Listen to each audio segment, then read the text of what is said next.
Starting a construction company, you're going to have to deal with clients, the good, the bad, and the ugly. All right, so I'm going to be sharing with you today, if you're starting a construction company, how to deal with clients, how to manage clients, everything from onboarding them, getting the money right, getting the contracts right, what to do with bad clients, how to communicate, how to follow up with clients, make sure that you're providing a world-class experience. At the end of the day, the success of your business as far as revenue goes is going to be tied to your clients and how well you can, the service that you can provide to clients. So jumping right in, number one, we're going to talk about onboarding. We're going to kind of go through the client journey with the company. So onboarding, you've got a new client, yeehaw, let's go, getting them in. What do you need to do, right? So you want to set expectations up really early with the client, and you're also going to need to do some kind of admin background stuff. So the best thing to do is have a document client onboarding checklist. Just keep it simple, a checklist. I would prefer like a nice SOP with the process and everything, but starting out, just get a checklist in place. What do we need to do? Do we need to set up a folder for them? Do we need to send them certain documents? Do we need to send them the first invoice? Do we need to collect the deposit? Do we need to send them email welcoming them to the company or the project or scheduling or whatever it may be? You're going to have all those number of things to do when you get a new client. So create that checklist early, save you a ton of time. It'll give you a process, one less thing to think about. So after that, you're going to want to go through expectations with them. This is typically, again, a document that you're going to prepare. If you don't have that ready yet, you can always just do this in person. And ideally, you would be doing this in person, depending on which service you provide before you start with them. But what you'll be doing is just going through all the different information that they need to know. So these are our working hours when we show up on site. If you need to communicate with me, the best thing to do during the day is you can give me a call. If it's after hours, send me an email. I may not answer because I have a personal life outside of business, surprise, surprise. And just letting them know those kind of things so that they're not trying to contact you all hours of the day. They know what time your guys are going to be showing up or yourselves going to be showing up. Let them know, I'm going to need access to the property. This is our process of how we work. We'll try to stick to the schedule. If anything comes up unexpected, we will notify you right away. This is how often we invoice. Probably would have explained this already, but typically we grab a deposit up front, and then there's this many payments, or we invoice every week or 2 weeks or whatever, and we accept checks or bank transfers or whatever. So having a document that just outlines all that, it's just one less thing that you've got to go through with every single client. So instead of having 10 clients and going through this 10 times, do yourself a service, write all this out for the first client, or if you've already been doing, with a lot of clients, for the next client, write that stuff out so that you can give it to them. Here's a document. Can you please review this? You can send it in an email. If you have any questions, ask me, but I ask that you, as the client, read this through just so you know how we operate and, don't have any surprises and stuff like that. That way, too, later on, it reduces so many miscommunications because later they're not asking you about invoicing or how do I pay this, or, oh, your guys, were on site for like 2 hours and then they left and now they're back or whatever. It's like, well, yeah, they go to get materials, they go to get lunch, between these periods of working, they'll come and go from your home, right? So all that kind of stuff can be explained in a document. Not every client's going to, necessarily read or remember all of it, but at least you can refer back to something of like, hey,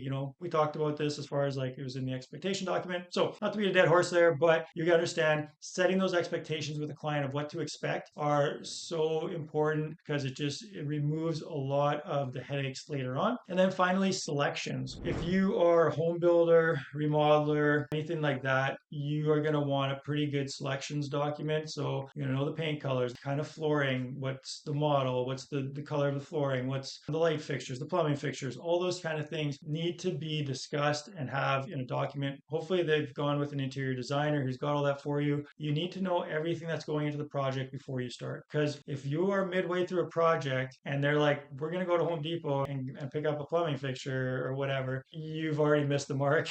This ship has gone off course. You need to know all that stuff before you go into it because you should be supplying in the first part. But this way, plumber knows what fixtures are going in. You know what flooring's going in. You can order it. Maybe that flooring's out of stock. Maybe that flooring takes a month to get in. And if you're just figuring out these design decisions on the fly, you're going to hit troubled waters with your project. So get those selections done during the onboarding before you even step on site with the client. Everyone's going to be much happier, and let them know there's a deadline. I cannot start your project until we figure this out because we don't want to get into the project and have difficulties for you, difficulties for us, waste everybody's time, cost everybody money. So be clear and open with that. Number two, so that's the first one, onboarding, get them onboarded right. You've already set yourself up for success. Number two is the money. So money's important. As a new business owner, your money mindset is going to play into this. You need to get used to talking about large numbers, asking for money, talking about money, not being shy from charging money, and just kind of get that out of your system as far as like money's a tool. It's just something people talk about, what a person's budget is, how much they make per year, how much things are going to cost, what your estimate price is. It's just money. It's just how it is. Like if you've estimated something, you don't, if it's going to cost $300,000, it's going to cost $300,000. That's your estimate. You don't have to be shy about it. Don't have to worry about it. You really just need to be comfortable, because the more comfortable you are expressing dollar amounts, money amounts, how much things cost, what can we do? This is the budget. This is this.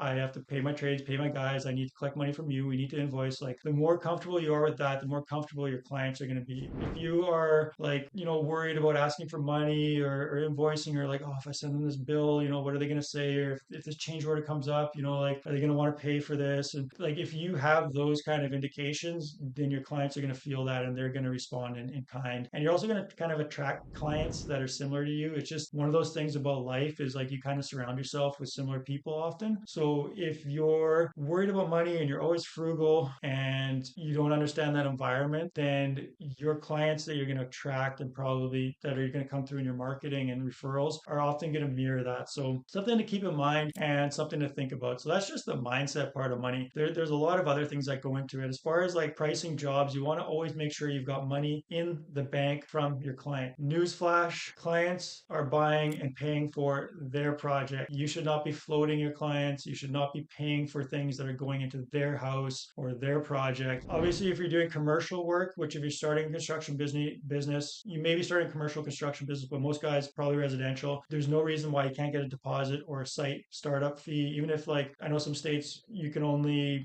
have such and such a deposit, or you can't even ask for a deposit up front. You should have a site mobilization fee. First day you're on site, tell them invoice them a couple days before on site and tell them when we show up at site, I need a check, I need some money for mobilizing my guys, for purchasing materials to keep this project rolling, right? So that is kind of like your deposit when you get started. Money in the bank means that you've got a deposit, ideally, let's say 20% of the project. Again, it's going to matter on the size. 20% of the project up front is just like an average. They give you whatever it is, 10, 20, 30 grand. That sits in the bank. Now you've got money to pull from, pay for materials, to pay for labor, to pay for operating costs, whatever you need to do for their project. Before that money ever reaches zero, you need to be invoicing for the next stage. So if you've got 30 in the bank, maybe you spent 15 grand so far on the project. You've got it, you finished the demo and maybe you did some framing or whatever. I don't know what your project is, but you get the point. Now you invoice demo and framing, site mobilization, demo framing, whatever it is. You invoice them for the next kind of phase of the project so that there's always money in the bank from your client and you're never floating them. There's a few reasons for this. One, you're never going to be in a position where they can kind of hold, a noose over you and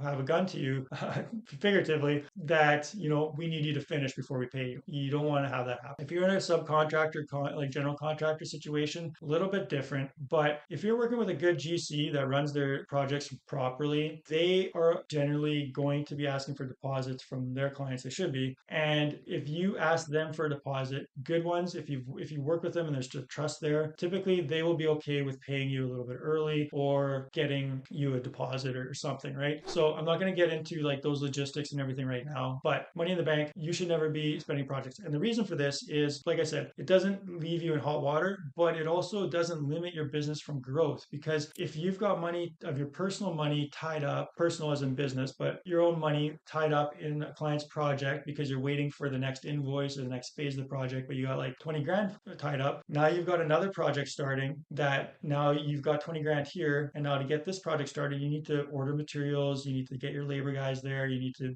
rent equipment, whatever. Now you got 20 grand there, your cash reserves just deplete, and that's how you miss payroll. That's how companies go under and you're out of business, essentially. Or you're having a lot of very sleepless nights and a lot of people angry at you because you don't have money to go around. That's why every client's project should be financed by the client. You should always have money in the bank so you're always in good cash flow position and you're able to take advantage of having good cash flow and not paying fees or having to rely on suppliers, terms and different things like that. So making sense, very important to get this right. The client portion of this is that when you're running things properly, the clients will thank you. And you can explain to them that in order to run your business properly, this is how, the money thing happens. So hopefully that's making sense. Like there's definitely a lot of like how to invoice and do change orders and all that stuff. I'm not going to get into that right now. That's kind of like technical stuff. I've got other videos on that if you want to go check them out. This is a series, How to Start a Construction Company. It goes through everything from, planning, marketing, lead gen to, project management, financials, client management, all that stuff. So check out this whole series for more information. But I'm going to move on to number 3 because I'm sure you're waiting for it. And that is bad clients. What do I do? Bad clients. I hope you've never had a bad client. I hope you never do. But odds being what they are, it's going to come up. You're going to get that client who is just, for whatever reason, super difficult, either very picky or upset or making your life very difficult, not wanting to pay, whatever it may be, right? So what do you do in those situations? Well, first off, you want to pre-game it by understanding who's a good client and who's not a good client. So if any red flags come up during the estimating process, then,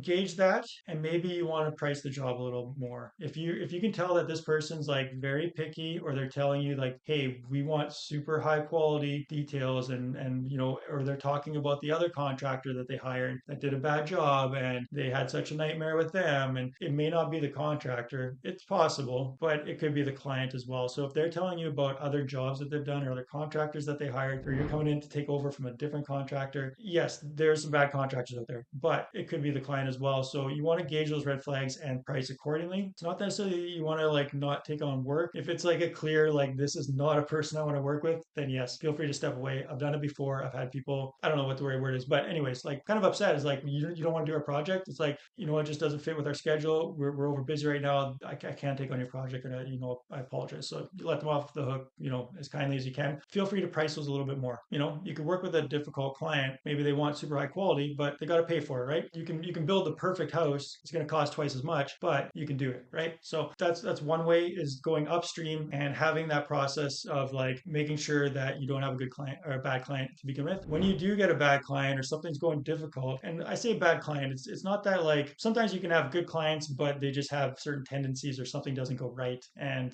it ends up being the tensions kind of escalate. But whenever something bad happens with a client or you have a bad client, you want to be thinking, how could I avoid this for the future? Was I not clear about the expectations? Was I not clear about the communication? Did we not prepare enough, or did we not plan enough or schedule enough? Like you kind of want to put the onus on you to like, how could I have mitigated this? And that way, at least you're learning. So every negative experience, every failure comes with it, the seeds of success, as far as like, if you can learn from it, it's a good thing. Sometimes you're going to get people that are just weird. I've had it before. I've dealt with clients who is just like oddballs for whatever reason, on a different planet, different wavelength, alienating people, and it's just like mind boggling. Like, how does this person function on a daily basis?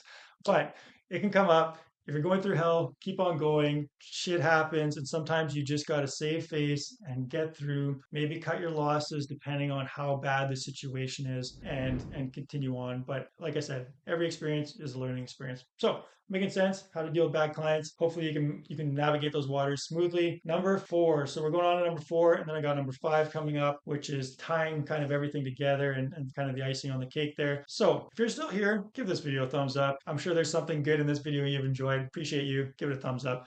Communicating with clients. I think one of the biggest things that clients harp on, or are, complaints from a client, is communication. Contractors don't communicate. They don't pick up their phone. They don't tell me what's going on. They left my house a mess, and they don't tell me what's going on, and this and this and this, right? So communication, if you can over communicate to a client, then I believe you've won a Guinness World Book of Records record, because very rarely do you ever hear a client saying, hey, less communication, please. I don't need to know this much stuff. Sometimes you get those people that just don't want to know anything, which is great to an extent. But anyways, usually, especially for myself, I need to remind myself that my level of communication is not the same as someone else's level. And the way that I like people to operate is not the same as like my clients might like people to operate. So some people need a lot of communication. They need a lot of data. They need a lot of input. They want a lot of back and forth. Other clients, it's like, I'm hiring you, take care of it. If you need something specific where I need to make a choice, tell me, and you're good. So gauging those levels of communication communication is important.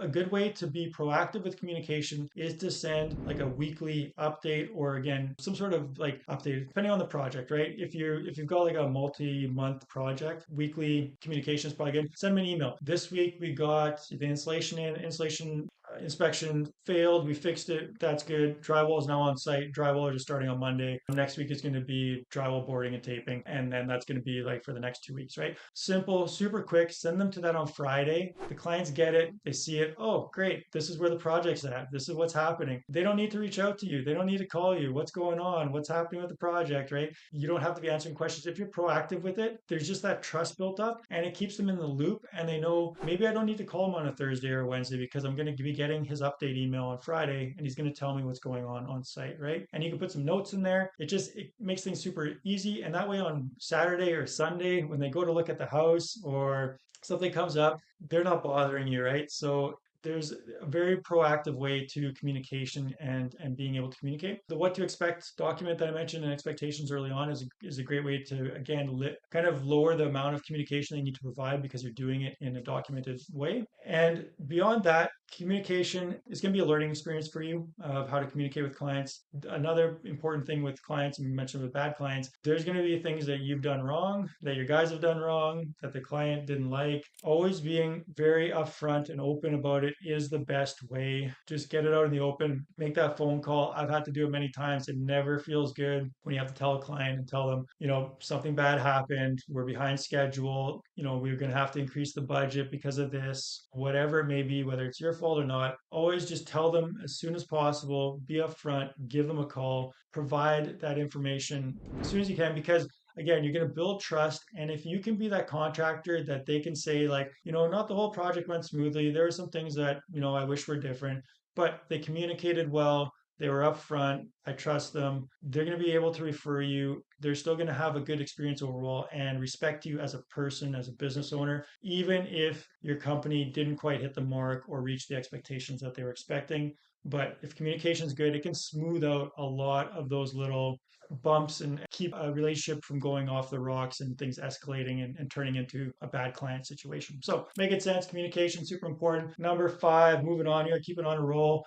Follow-ups. After the client's done, you've completed the project. Thank you, Mr. and Mrs. Smith. Fantastic job. Love your place. I'm so happy to work with you. We'll see you later. Don't leave it at that. Every client is a chance to be a marketer, to be a spokesperson for your company. Once they're done the project, they're going to have friends and family over. Hey, come check out my new kitchen. Hey, come check out my new house. They're going to be asking who built it, how it was their experience, all this stuff, right? So you always want to keep yourself fresh in their mind, and you want to be following up. So typically you complete a job, I'd say 1 month later, you want to give them a phone call. Hey, how's it going? Been about a month now. Still liking the place. Has anything come up? Again, being very proactive with your communication. No, everything's great. Super good. Or maybe there's, some small thing. Then probably 6 months and 1 year. If you've got a warranty period, you always want to be calling them before the warranty period ends, like a month before. So if you got a 6-month warranty or a 2-year warranty, whatever it is, make sure you're calling them at least 1 month before the warranty ends and just let them know, hey, your warranty is coming up. We did your project, however many years ago or months ago. Is there anything that's come up at all? These small things is what's going to enable them to refer people to you and keep you top of mind. From there, you should have a reoccurring reminder set on your phone, your CRM system, whatever it is, so that at least once per year you have a touch point with every client, if not every 6 months. And send them an email, give them a call. Hey, how's it going? We did some work for you. Is there anything else you consider coming up? Or any friends or family coming up? How are the kids? How's life? Whatever. Did you see this? Okay, sounds good. Appreciate. Love to keep in touch at another time. Whatever. So do that. Those follow-ups will differentiate you from every other contractor out there, and really, again, just give the client a really good experience and keep that communication level high. You're doing awesome. Get the client part right. You're going to have a successful business. Here's to you. Congratulations starting a new business. See you on the next video.